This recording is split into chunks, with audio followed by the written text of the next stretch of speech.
Are the European Union and its common currency facing a crisis? What can and should be done? The EU is planning a new treaty called the European Stability Mechanism, or ESM. A treaty of debt.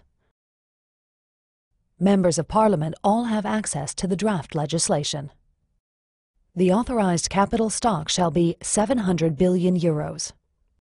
Question: why 700 billion? Where did that number come from? And by whom and on what basis was it calculated? ESM members hereby irrevocably and unconditionally undertake to pay on demand any capital call made on them within 7 days of receipt of such demand. Question: nothing really. That part is clear. If the ESM needs money, we have 7 days to pay.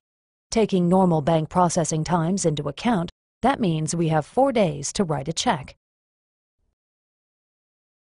But what does irrevocably and unconditionally mean? What if we have a new parliament, one that doesn't want to transfer money to the ESM? Do we have to pay anyway? The Board of Governors may decide to change the authorized capital and amend Article 8 accordingly. Question: pardon me? 700 billion is just the beginning? The ESM can stock up the fund as much as it wants to, any time it wants to? And we would then be required, under Article 9, to irrevocably and unconditionally pay up?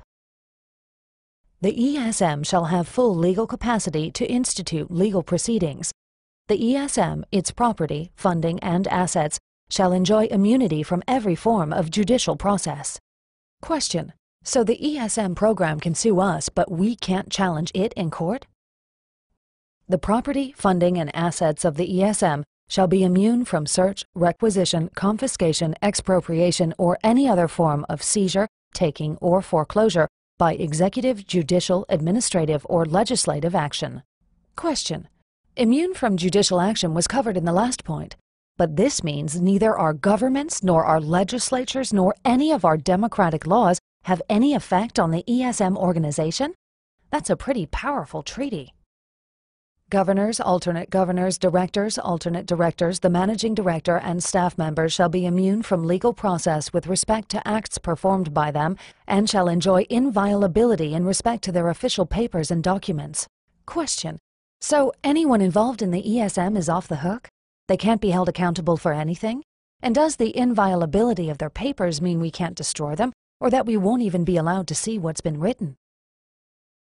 The treaty establishes a new intergovernmental organization to which we are required to transfer unlimited assets within 7 days if it so requests. An organization that can sue us but is immune from all forms of prosecution and whose managers enjoy the same immunity. There are no independent reviewers and no existing laws apply. Governments cannot take action against it. Europe's national budgets in the hands of one single, unelected, intergovernmental organization? Is that the future of Europe? Is that the new EU? A Europe devoid of sovereign democracies? Is that what you want?